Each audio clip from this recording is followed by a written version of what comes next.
Hello. It is my pleasure to welcome you back to the final keynote session of our symposium, a conversation between our keynote speaker, Dr. Elizabeth Comen, and our moderator, Dr. Janet Rich Edwards. In her book, All in Her Head, The Truth and Lies Early Medicine Taught Us About Women's Bodies and Why It Matters Today, Dr. Comen explores a long arc of medicine captive to the idea of a male default, that men's bodies are the healthy standard, while women's bodies, in their differences, represent deviations from the ideal. Setting up the stage for a powerful and clear-eyed exploration of the complex history of women's health and an in-depth discussion of corrective actions, policies, and personal advice. As we heard throughout the day from our multidisciplinary speakers, there are both challenges and opportunities in the sphere of women's health that require careful attention, training, regulation, investment, education, and innovation, which are essential to improved and more equitable health outcomes.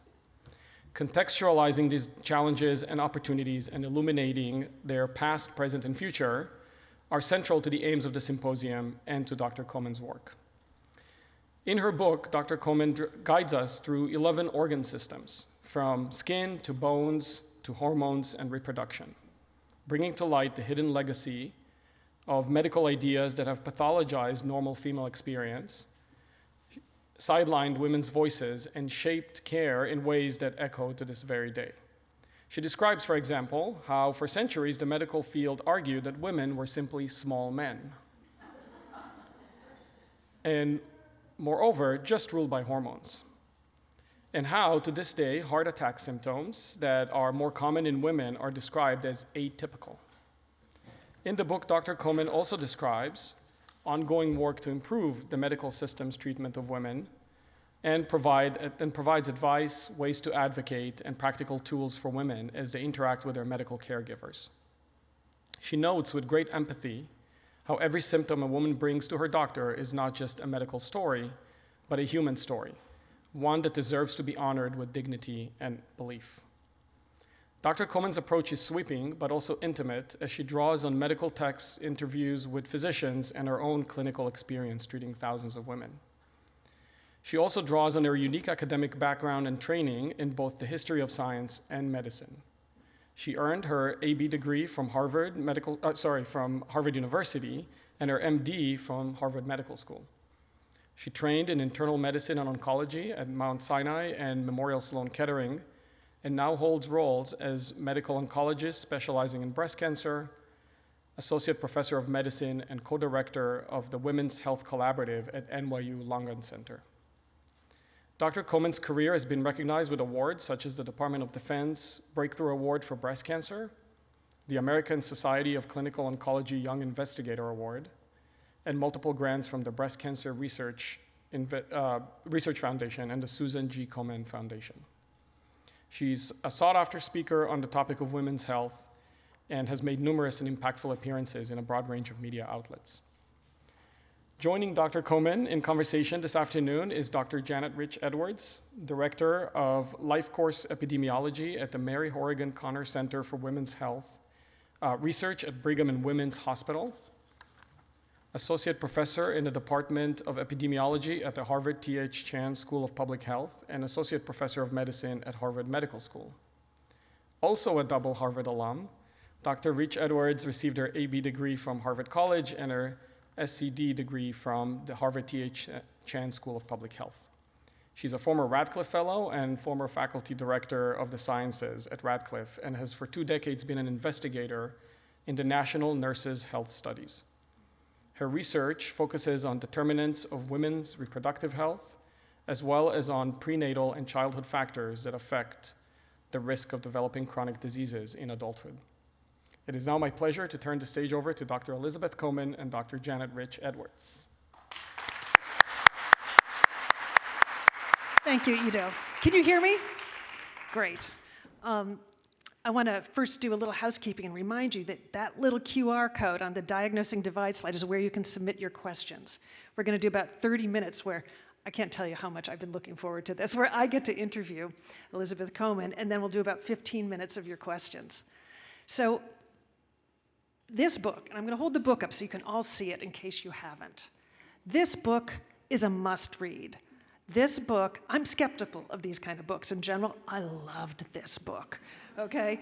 It is so empathetic and so smart, and it reads like a bracing cup of coffee, like the best cup of coffee you've ever had, and it's incredibly well-researched. It's full of nuggets like, did you know that the root for the word estrogen is from the Greek for mad desire? It explains, and used to explain both excessive sexuality as well as melancholia.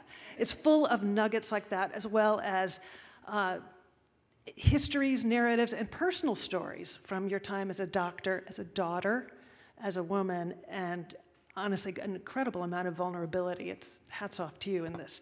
So, I will say, your medical training at Harvard Medical School, I know because we only started a course on sex and gender medicine, the first one ever, 5 years ago.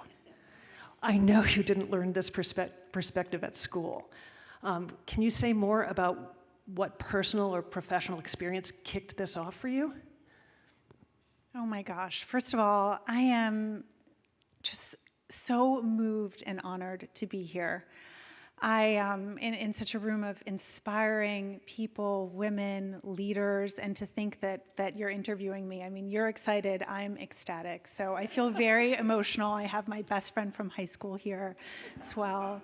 And I am truly, I've done a lot of stuff in the last year, but this feels really special and intimate and overwhelming. So thank you all for being here and for your lovely tribute. We both had preparation age, right? Which goes along with, think about that for a second. That's a lot of Harvard. I'm from Brookline, Massachusetts. It's a whole world. You kind of feel boxed in. And I got a blowout this morning to, get my hair done. And when you talk about, because I wanted to look good, and when you talk about sort of what led you here, it really wasn't the Harvard journey at all. In fact, it was sort of a reaction to that. I remember things about early on in my training, like I had to wear my hair back or my glasses, or I had to look a certain way in order to be taken seriously. And that's at best how challenging some of the experiences were, let alone the worst of them. But I mean, throughout my training, you learn about the biology of disease, but not as much about the experience of it and the narrative behind it. And when I was in college, I worked with breast cancer patients at Dana-Farber, helping them with wigs and breast prostheses. And I also worked in a lab learning about the biology of disease. But I kept on, instead of going to the lab, wanting to get off on the floor where the patients were and really understand how two women can have the same seeming biology of disease, but their experience of illness is so driven by what we've been talking about today, some of the social determinants of health, what their road to, their cultural backgrounds. And in terms of what brought me to write the book, it was really years of taking care of women and how much breast cancer really throws into high relief what it means to be alive, what it means to find joy, and these big existential questions that are way beyond what we may pipette in a lab. And the big data is important, and the personalized genetic and genomic information is critical, but at the end of the day, it's how we live. And I was hearing so many stories of struggles from women well beyond, the medications that they were taking, whether they were struggling to get to the clinic or the side effects from the medication, because 2/3 of how we care for breast cancer patients, no matter their age, is effectively to castrate them. And the idea is, well, you're alive, so you should be grateful. But the real catalyst in writing the book was a day where I open in the introduction to the book, where I had a medical student with me. And a lot of times you think like medical students don't know anything, but in fact they do, because they're the least educated, and yet if they don't understand what you're saying to a patient, then there's no way the patient does when they're anxious and not in medicine. And that morning I had seen, before I had the medical student in my clinic, I had seen a patient of mine in the hospital who was dying from metastatic cancer. I had cared for her for many, many years. And she was on her deathbed. She had like 18 hours to live. And I went to hug her really goodbye. And she was frail and she was gasping for breath. And she said, thank you so much. And I'm so sorry for sweating on you. And I thought, this woman has so little time to live. And yet in her subconscious, in her last breath, she's apologizing to me for sweating. And then I went to clinic and I had this medical student with me, and I was thinking, well, what am I going to teach this medical student? And then I noticed that every woman I saw that day apologized to me for something. They apologized to me for sweating. And you know, when you go to get your breast exam and you lift your arm up above your head, oh my God, I didn't shave today. It's like, I don't know, maybe I didn't shave either, right? And the number of things that women apologized to me for. And so it really made me want to unpack the shame and the legacy in that shows up in the exam room today, and really understand that beyond just our boobs and our tubes, because there's so much focus on our reproductive health, but there are so many other aspects to women's health, like the fact that, you know, you talked about atypical heart disease. But so when I was in medical school with Preparation H, all I learned about was that women's chest pain was atypical. Yet we're greater than 50% of the population. Heart disease is the #1 killer of women. I didn't know till I wrote this book that Alzheimer's disease was 2 times more likely among women than men, until I had a dear close relative who has it. That, you know, all of these things are beyond the expanse of just our ovarian function and our breast health. So I don't know if I answered your question, but Yeah, you I hope did. so. And we've come a long way from the days where we were really focused on women's health, was what we called bikini medicine. If it wasn't about your boobs or your womb, it wasn't women's health. Yeah. So thank you for shedding light on And this. we didn't learn anything in medical school about it. I didn't learn No. anything about menopause. I didn't learn anything about women's sexual health. I didn't learn anything about these disparate sex differences at all. Zero. Yeah, we're slowly trying to correct that, but it's a big ship to change course. So I want to dig in. One of the things I love the most about this book is the medical history, and I want to talk about hysteria. Okay. Okay, so female hysteria was, as many of you will know, used as a catch-all diagnosis for a very long time for anything that was wrong with a woman, and in fact, used until quite recently. I was stunned to learn that it was removed from the Diagnostic and Statistical Manual, the DSM, of mental health disorders in, guess, 1980. Yeah. I would love if you would talk a little bit about the wandering womb hypothesis. Yeah, well, I mean, how many women here, when I was thinking about titles, as soon as we landed on All in Her Head, everyone was like, yes, yes. I mean, how many women here have been told they're hysterical or anxious or whatever? It's usually a much, but you've never been told you're hysterical or like a little crazy when you go to the doctor? I mean, I have. This is an evolved crowd. I'm very proud of you. So yeah, I mean, there's a tremendous history there, you know, going back to the idea that the reason why women are so, because we are just so crazy, is that our wombs wander. You know, before you weren't, in Greek and Roman history, you weren't allowed to dissect human bodies. A lot of what Galen did was based on animal models and dissecting animals and presuming that translated to humans. But even then, the idea was that women were crazy because their wombs wandered. So you'd have to put different smelling things near the vagina or the nose to like reposition the uterus, or you'd have to hang a woman upside down. The pictures are amazing. And then once they found that I mean, I'm skipping through like a lot of history, but once they found that I hope there's no history of science people here. You know, I did fact check this, 800 citations, that the womb was, you know, tethered and it's not wandering all over the place. Well, then there are the ovaries, and now you're really screwed. And then once they discovered estrogen, now we're really effed, because your whole body is bathed in estrogen, and now everything from your head to your toe is completely controlled by this loopy-doopy hormone. Mad hormone. Mad hormone, mad desire. Mad desire, exactly. Yep. So the cures for hysteria often involved restricting women's freedom. Everything from denying women education, which was bad for their health, or their physical liberty, or worse. I do want to point out, I thought this was fascinating, that the rest cure, which sounds kind of lovely if you're a busy woman, but in fact was horrible. It was weeks, months, sometimes longer of enforced bed rest, and in fact is the basis for Charlotte Perkins Gilman's horror story, The Yellow Wallpaper. That was because of a rest cure. So I would ask you, like, both a little bit more about sort of that restriction of physical liberty. We were talking about this a little bit earlier. But also, how do you see the lingering history of hysteria today? I think one of the things that surprised me the most about this book, and it's not just because I like to talk about sex, because it's fun, but how much it infiltrates the history of women's health. the need to control women's sexuality, and you should have sex, but only with your husband, and only when your husband wants it, and only if you're married, and you should have no desire, and if you have too much desire, you may be hysterical. But if you're hysterical, maybe you should go to a doctor, and they're going to do something for you about it, because you've seen all those ads with the like vibrators and everything that people get excited about. If you haven't, Google it, it's fun. But what was amazing to me is how much the thread between hysteria and women's sexuality is built into all of this, and that the idea is, oh, you have scoliosis, it's because you masturbate too much. I mean, really true. Like Journal of American Medical Association, all of this is in there. Have asthma, or your clitoris is going to atrophy. It's just phenomenally wild, and that's why the history to me is so fascinating. But then the question becomes, how does this show up in our healthcare system today, because we think we're so evolved, but are we? So I mentioned that 2/3 of women essentially that we treat for breast cancer, we effectively castrate them and have to stop their estrogen from fueling a cancer. Well, that could mean a 21-year-old, I'm shutting down her ovaries, thrusting her into menopause, and then I'm giving her an aromatase inhibitor, which is already going to drive down her estrogen. Well, what does that do to her sexuality? It's going to make sex feel like, you know, you're effectively have like glass in your vagina. It's going to take away your libido. It's going to be horrible. But yet we tell women, you're alive. And that's what we've told historically. We are 2 times more likely to ask men about sexual side effects from targeted cancer therapy than we are women. If you have prostate cancer and you go to a doctor, one of the first things they'll talk to you about is erectile dysfunction, how they're going to work to preserve that. We don't do anything like that in certainly my world. And we're only just getting to address that now. So the legacy of the shame, of the control, of this bizarre focus on women's sexuality, I think continues to play out in our healthcare system.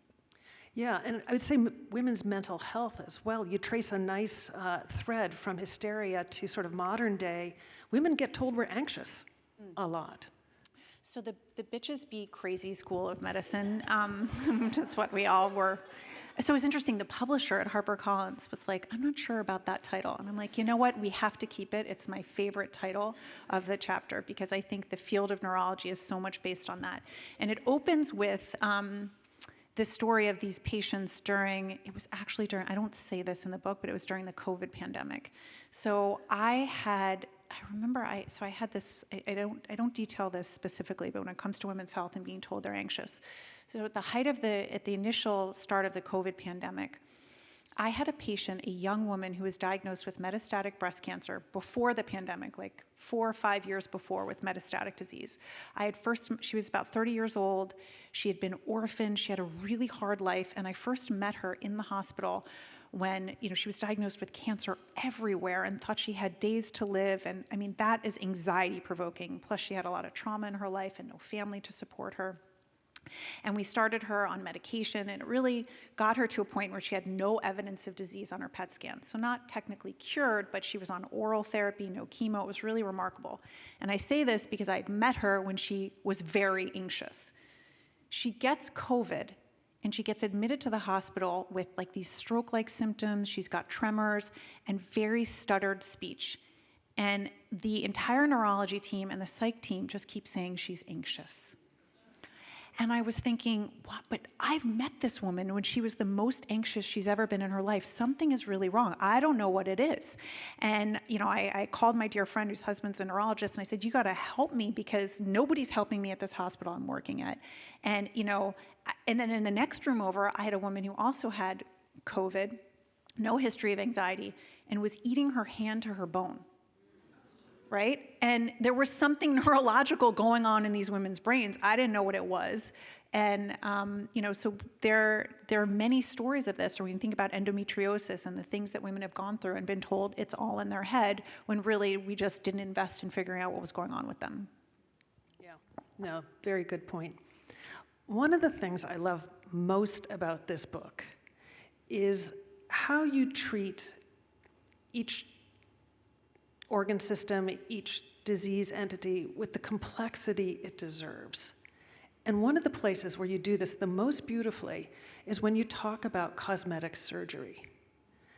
So the first breast augmentation patients received, you will learn in this book, treatments that were motivated by male physicians' ambition, by their tastes, more than they were by women's health.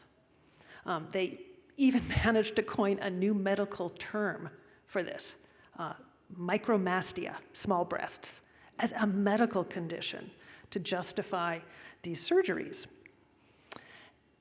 Today, cosmetic procedures are very hawked on social media. You get your Brazilian butt lift or a Barbie vagina. And reading about this, I felt very much like, on the one hand, this all feels like naked commercial exploitation of women. On the other hand, women undergoing some of these elective procedures are seeking them out. They feel empowered by them. And I was actually really moved by the story of Amrita, who you may recall as the patient who came to you for a second opinion. And I would just love to hear you riff on this tension that surrounds cosmetic surgery and plastic surgery. I have to remind myself because that's a fake name, but now I know who you're talking about. So, the history of plastic surgery is really interesting because it was born on the fields of battle, on battlegrounds, because historically the surgeons that were operating before anesthesia were not extolled as amazing people. It was how fast could they amputate a leg without anesthesia. But with the rise of anesthesia, you could now operate on healthy people and without pain and take your time. And you had these reconstructive surgeries for men on the battlefield, but now you could take an ugly woman and make her more marriage material, because the surgeons also were not women. They were men telling women this was this beauty ideal that we could improve on. And you may remember the TV show The Swan, where it was like these drastic makeovers. But way before that, plastic surgeons were doing facelifts in New York City in big ballrooms for a massive crowd. Or there's one story of turning a former inmate into a beautiful woman because now, you're no longer a criminal. You have a beautiful face. You can have a new life. But I think it's pretty complicated. It's pretty easy to say, everything on social media is terrible, but I do not intend to just age gracefully without my Botox. I'm very happy to subscribe to all of that. And I think if we don't meet women where they're at about what they might want, then we're not truly caring for them. And so the story that you're talking about is this woman who came to my clinic. She came from Chicago. She had metastatic disease, so an incurable cancer, but like my other patient, her disease was stable. And I'm looking at her chart and I'm thinking, I spent all this time with her. I'm like, but your treatment's good. You're seeing this amazing doctor. And like, why is this woman here from Chicago? And then as I go to leave the room, she says to me, there's one reason why I really came here, but I finally feel like I can ask you. She's like, I really want to get some filler and Botox, but I'm too afraid to ask my doctor. And I want to look good. Even though I'm going to die, I want to look good. And my own aunt, who died of lung cancer, died with a manicure and pedicure 2 weeks before. She said, I don't want to go into the ground without my nails looking good. And I think that's fine, right? As long as women are informed and understand why they want what they want, then we should be able to offer that to them. And, when you talk to a lot of plastic surgeons in my field about breast augmentation, there is this sense, and it's not to say that men can't be great surgeons. There are amazing surgeons out there, both men and women, but men tend to put in larger implants than women. And there's no study that shows that, but anecdotally, every female plastic surgeon will tell you that. And why is that? And this whole idea of pathologizing women's bodies and capitalizing on that, which you see all over Instagram and social media. Yeah, there's a lot of snake oil salesmen out there, and you cast light or cast shade on many of them.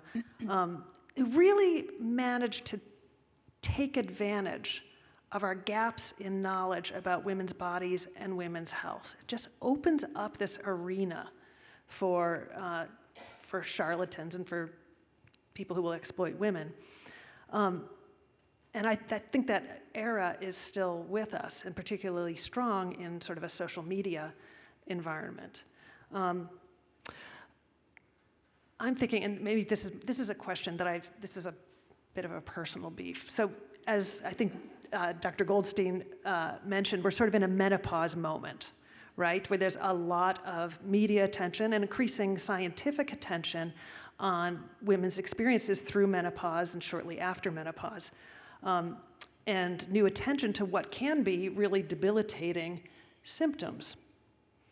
And one symptom that comes up again and again, almost as much as hot flashes, is brain fog. And I admit, based on my memories of when women were supposed to be irrational when we had our periods, that there's a little part of me that cringes when I hear us talk about brain fog or mommy brain, because I worry about it as an excuse to discount women. At the same time, people will tell you this is very real. And so I don't know whether to cheer that a neglected problem is finally getting attention, or I just don't know where to come down on it. My mind is racing because we could talk for an hour about this. So here's the thing that I hate to say. I mean, no place is more academic than Harvard, okay? And it's awesome that there's maybe 1,000 people watching this. But you know where people are really getting their information? On social media. With people who have millions and millions of followers who are selling supplements and all sorts of crap with no proven benefit. And what really worries me is these amazing heroes that we've heard from today don't have the same platform. And in part, it's a critique of academia because we have not learned how to train doctors and scientists how to communicate with the public. And we're not meeting them where they're at. So that's why you see this rabbit hole of, I saw this epidemiologist the other day. I went out with her for drinks. She's a well-known epidemiologist, and she was wearing a patch for NAD and glutathione. There's no evidence for this. And I was like, well, why are you wearing that? She's like, well, I saw it on Instagram, and I'm just gonna give it a try. I'm like, you're an epidemiologist, for God's sake. She's like, I don't know, they looked good. And I've bought stuff at 3 a.m. on Instagram, and we have to really meet people where they're at. So now let's get to I call it the menopause. The menopause is real. And these are a group of doctors on, social media, and they've really caused an uproar in a good way, this groundswell about menopause and perimenopause and women's health. And I think it's amazing, but I think it should not be to the exclusion of all these other fields of medicine, our heart health, our cancer risk, our musculoskeletal health, all these other things that are not entirely determined by our estrogen, progesterone, and testosterone. And I worry about that. And with respect to the brain fog, same thing. Are we having amazing neuroscientists really looking into this? Are we investing in the science? Or are women just investing in the crap that they see online? And if we saw this billion-dollar industry of supplements and we actually funneled that to a group of people like here, what advances might we have? And I think there are tremendous efforts to do that. And speaking of philanthropy and all of that, I just want to give a shout out to, you said the collaborative, it's the Mignoni, Allison Mignoni Women's Health Collaborative. She donated $50 million. Please tell me you're going to cheer for that, towards women's health, right? And what would happen if we had smaller donations to the Wyss Institute, to the collaborative, to these other incredible places that are really going to do the work so that it's not just social media that's talking about brain fog, but we have scientists that are really doing the research-driven work that's going to have the science that will change the landscape. Yeah, couldn't agree more. So when you read this book, and I hope you all will, you will feel outrage, you will laugh often at the absurdity of it. One of the things you do really well that leaves us with some hope is that you balance this sort of grim history with stories of resilience and advocacy. Thank you to the advocates. Tell us about some historical moments when women healers or midwives held some real power in medicine. Well, I think these are really the untold stories. Yeah. Right? I mean, so much of women's history that I really struggled with are these voices that I couldn't find because they were never valued. And I didn't want to extrapolate on what they might be, but I think we all have that, separate and apart from my book, we all have that knowledge from our grandparents, from our aunts, from our female friends. And I don't mean to just make this about women, but there is a unique sisterhood of ancestral knowledge that so many of us carry within us, but has not been valued. And you see sort of this happening in our medical system today, where you have the rise of doulas, where you have the rise of midwives, whose histories may not have been told in fancy books and journals, but yet the energy lives within us, and I think we're trying to tap into that a whole lot more today. Yeah, I think so too. So you document so many stories of women's symptoms being unheard or dismissed or in our heads. What advice do you give women who feel unheard or sidelined in a clinical setting? you know, it's easy when I go on TV to like give like, these are the 3 sound bites you should do when you go to the doctor. But I think it's really, really hard, and I can speak to that from personal experience. So I wrote this whole book. I had all the chapters written, and I had this running injury where I had weakness in my foot, and I kept going to different people and being told I was okay. And then I had back surgery, and then I was leaking cerebral spinal fluid from the surgery, and I developed a leak where essentially my brain was swelling. So every time I picked up my head, you see this with women who have epidurals, it felt like I literally, if someone said you're going to save your 3 kids by picking up your head, I was like, shoot me now. This is the worst pain of my life. But I kept being told it was something else. And when I finally got myself to crawled into an emergency room 4 days later, and they were like, you could have had a seizure and died, I went to take off my shirt, and I hadn't changed in days because I just couldn't move. I said, oh my God, I'm really sorry. I'm probably really sweaty. And I had written this whole book about not apologizing, but yet when it was my turn and I was anxious and something horrible was happening to me, I was apologizing. I couldn't advocate for myself. I knew what was wrong with me, but yet I kind of believed these other people around me that told me I was crazy and that it was all in my head and I had a compressed nerve. So I have a lot of humility and empathy for women in these situations. I had all the resources in the world, yet when it came to my own pain, I could not advocate for myself.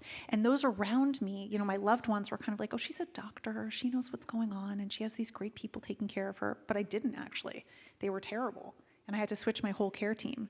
So I don't have some perfect soundbite, but I think, you know, when you're really anxious and you have some new diagnosis, it helps to have somebody with you. Because I don't care if you're the most empowered woman in the world. I think that's where the biggest shame lives. Like I see these CEOs and these girl bosses, and they come to me with the most horrible stories of shame because the idea is I'm supposed to be a badass, but yet I'm also human. And so I think we really need that humanity. We need that interconnectedness where you can go with somebody, you can help them advocate for themselves, and I think it can't be alone. Oh, that's great. And thank you for that story that, you know, about your own care, and just goes to show how incredibly deep this stuff runs. Yeah. You know, we've been taught all this since we were girls, and it's hard to get some of those voices out of your head. Yeah, bring a friend. So I've got only a couple minutes before I'm going to open up to questions, and I hope put them up there on the Slido because I'm really interested to hear what you're interested in. I want to close with a question that I was very moved that you ask your patients. What brings you joy? And specifically, as you look forward, what's your boldest vision for women's health care, say, a decade from now? And where are you seeing some real progress that makes you optimistic? So it may sound cheesy, and I don't want to just use a rhyming phrase, but so much of my field, we talk about curing cancer. But the reality is we all have one statistic that is 100% true, and that is 100% death rate of something. And not every day will be a happy day, certainly for my cancer patients, but when you ask a patient, how do you find joy, it's such a window into what gives meaning to their life, what gives purpose to their life. And so there's so much in my world of like quantity of life and making sure somebody doesn't have evidence of disease of their cancer. But if I've taken away their ability to play the piano because the chemotherapy has caused neuropathy, or they lose their hair for their daughter's wedding, I've made them miserable. And so I may have given them quantity of life, but no quality of life. And I think so much of what we're trying to do in my field and women's health in general, when we talk about the interconnectedness of fields, is realize that so much of modern medicine was built on fragmenting the human body, as if the heart is not connected to the gut and the mind, as if our musculoskeletal system is not connected to endocrinology. And that's a relatively new construct in the 19th century, when in fact we know that we're these interconnected whole beings. And so the question about joy connects me in a fun way to my patients. How do we have that wholeness in life? How do we find that intimacy, that purpose, that love, that joy, which is what we're all hoping for when we show up at the doctor's office and when we get up every morning? Yeah, what a tour from the grim history of our past to that optimistic note. I really appreciate that. All right, let me take a look at what questions you've sent us here.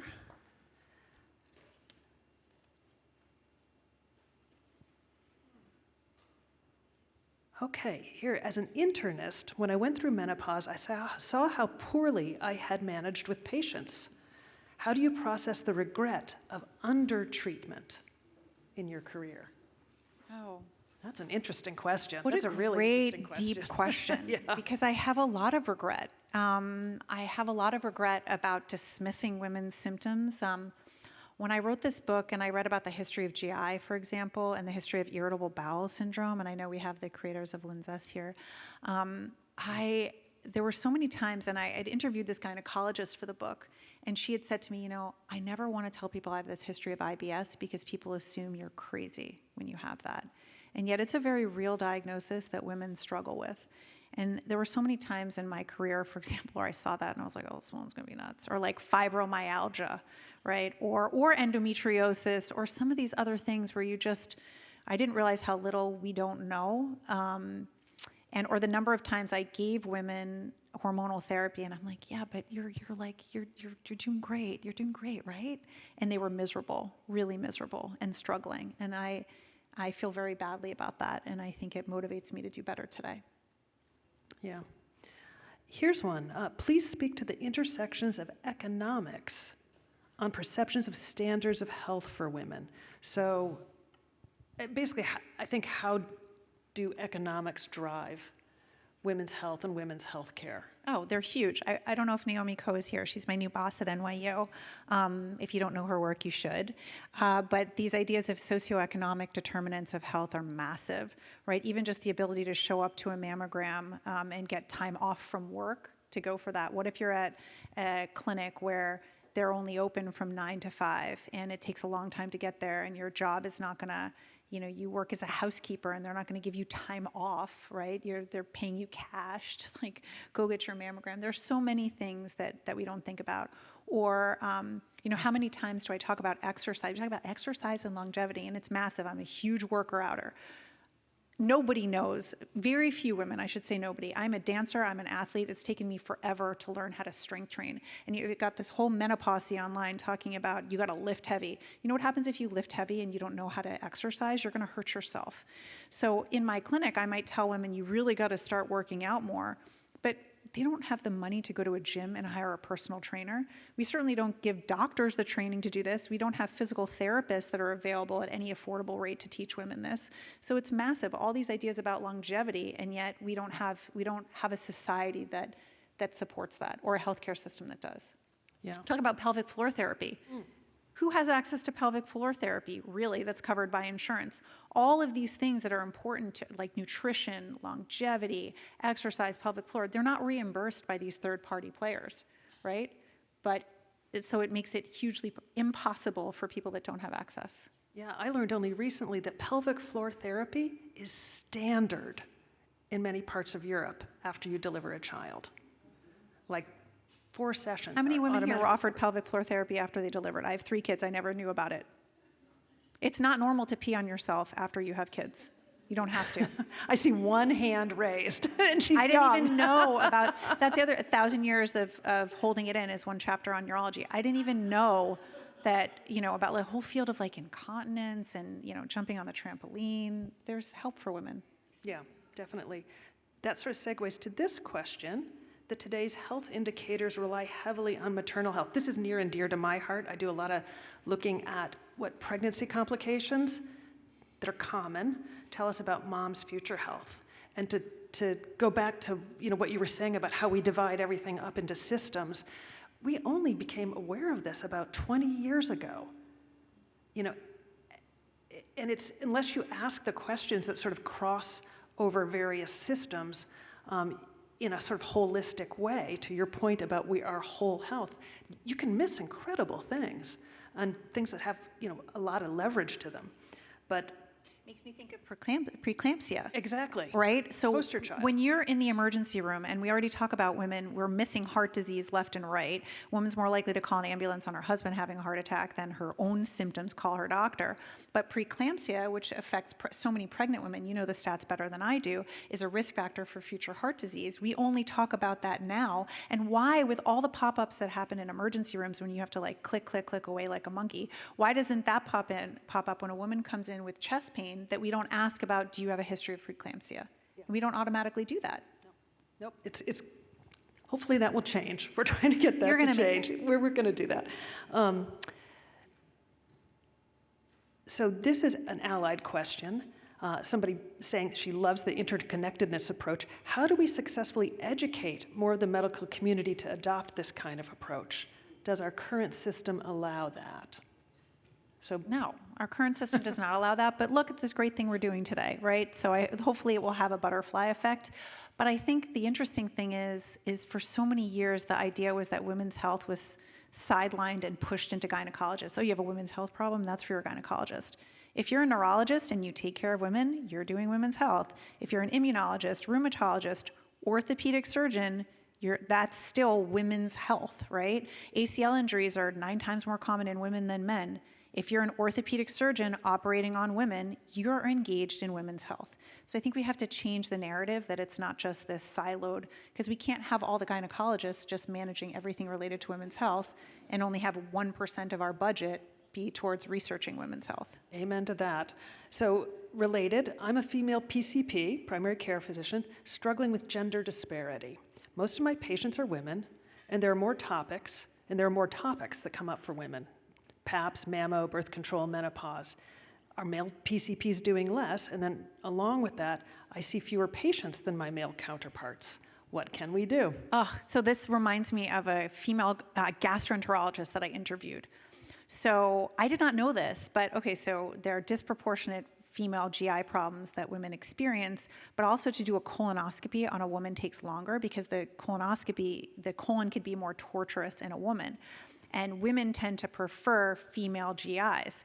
So she was in academics and she was going to get paid less because her volume was less because she sees women, she spends more time with women because on average, women physicians spend more time listening to their patients. So then she's requested a lot more, but she can't get promoted because she's not seeing as many people as her male physician. I don't know what we do about that because there's study after study that shows that female physicians spend longer with their patients. I don't think we're necessarily better listeners. I think we're just conditioned to. I think we have to educate our male population to take as good of care as women. This isn't about saying that women are better than men. It's about saying we can all provide this incredible other care that I think women have in general been sidelined with, but not paid for. Yep.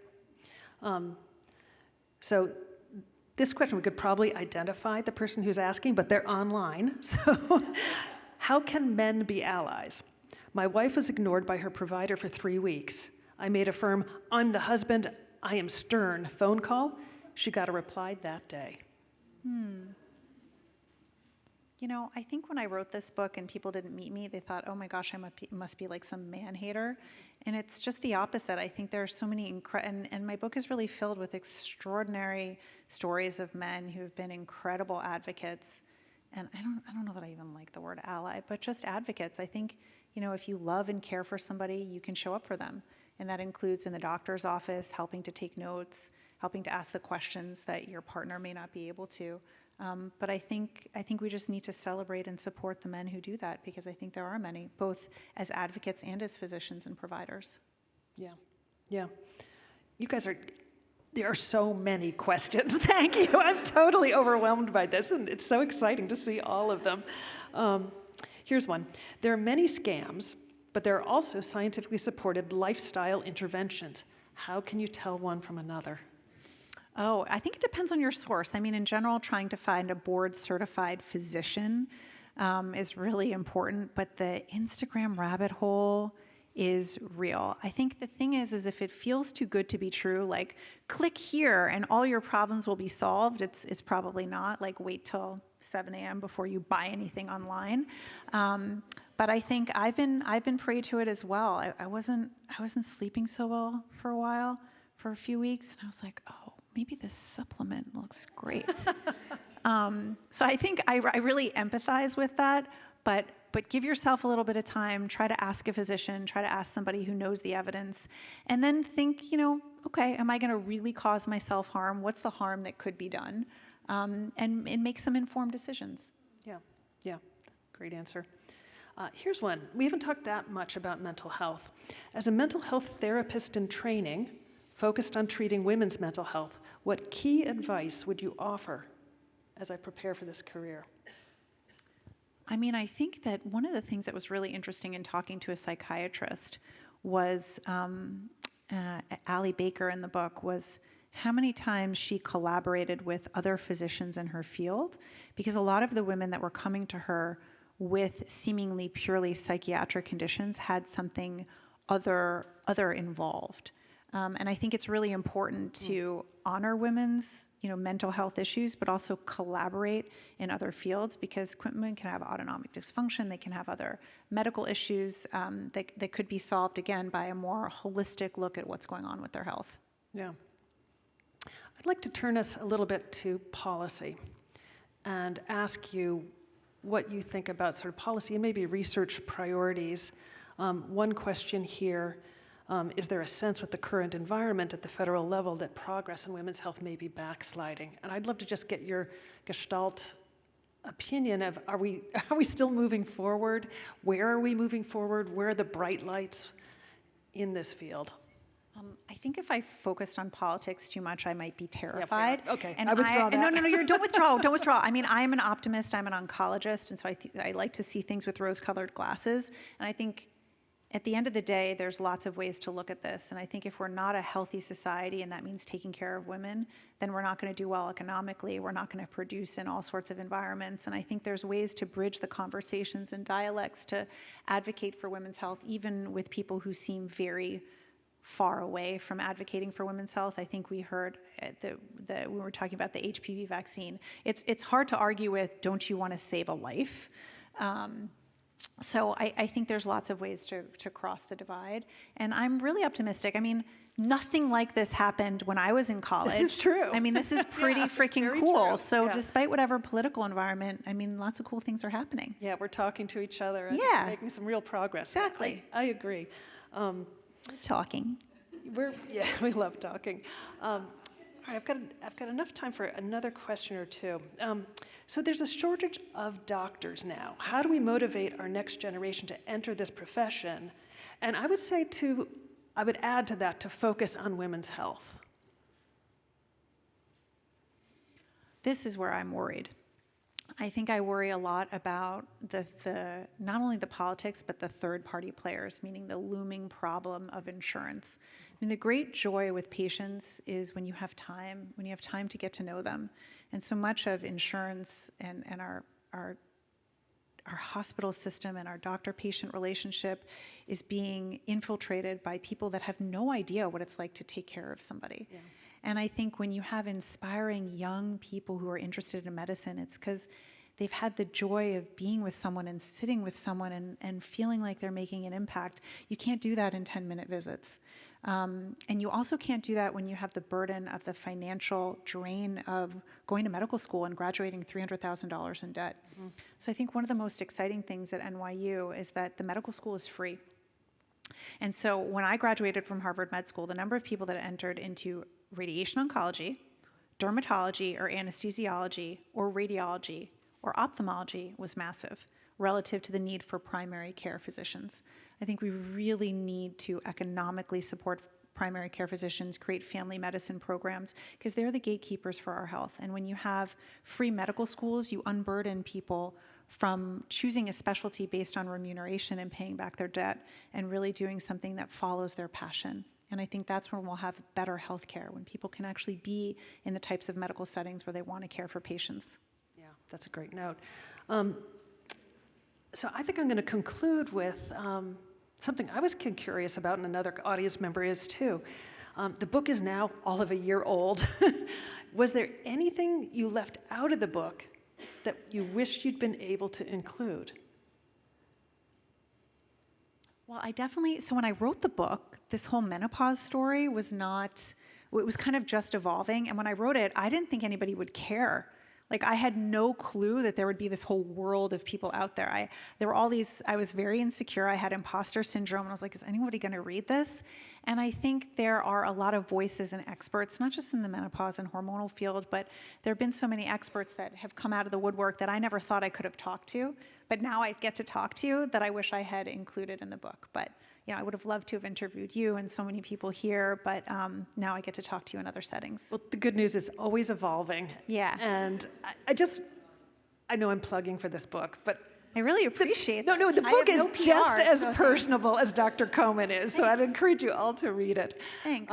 And on that note, I want to thank all of you. Thank you for all of the questions. This was fabulous. And I want to thank Dr. Elizabeth Comen for joining us, and for Radcliffe for making this happen.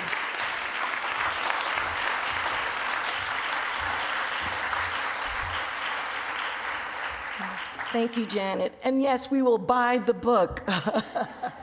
Elizabeth, thank you, and sharing just the great stories. And it reminded me very much of the book, Our Body, Ourselves, and sort of like an update to that.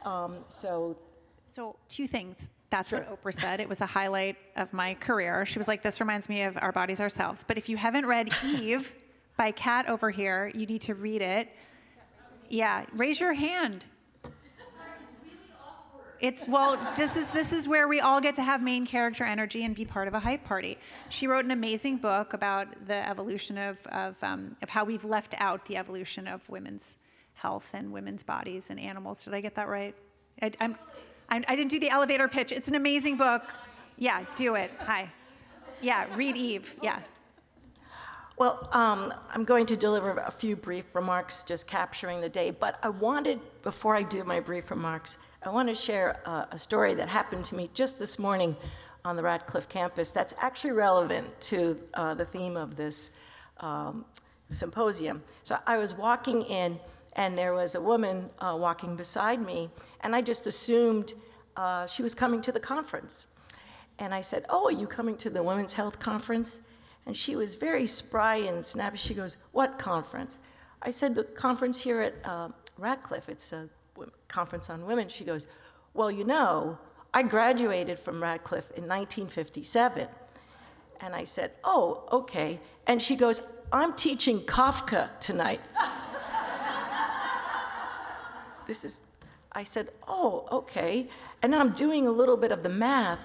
And she goes, "Did you know I'm 90 years old?" And I said, "I'm going to ask you a very cliched question, so forgive me. But what's your secret, or what is the secret?" And she said, "I don't know if there's a secret, but all I know is you have to keep your mind and your body moving."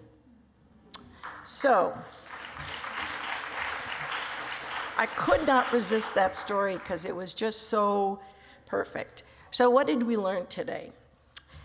We learned that women live longer than men, but in poor health. We are making great strides in women's health with innovation, but obstacles remain. Women are underrepresented in most clinical trials, we heard. There's health disparities. And we heard that the same disease, depending on where you live, will put you on a different journey. So the challenges exist, but we also heard a great success story. In Alabama, the goal is to eliminate cervical cancer, and they will do it with vaccines, screening, and follow-up. What do we need? Well, policy. Policy is always important. And what suggestions were we given if they were the policymakers? You should focus on screening, lowering health insurance, and build trust through engagement. Engagement with communities, again, underscored by Isabella in the Alabama case. What can we get from pharma?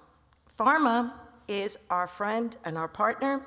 AI will be critical, and they have the tools, they have the know-how, the money to work with the large data sets that are available to all of us to make the therapeutics, the screening, and everything available to everyone. And then we heard that we need a new map of life, because by 2034, we will have more people over 65 than 18. So what shall we do? Well, there were many, many suggestions, but one of the ones that I actually gravitated to, for people who know me, is whatever brings you passion, what gives you joy, that's what you should focus on. And that was actually a recurrent theme throughout. And then the take-home message, because I always end on a positive note, is that it's hopeful. We have agency, advocacy, and persistence. And with that, before you run away, I want to remind everyone to please go to the Fay House, which is to my left, for the poster presentation. I want to thank Kate Gellert for allowing this symposium to happen. I want to thank my partner, Ido, who's helped plan with me, Becky, of course, all the speakers, all the moderators, and of course, our dean, who is incredibly supportive and wonderful. So with that, please enjoy the poster session and the beverages. Thank you.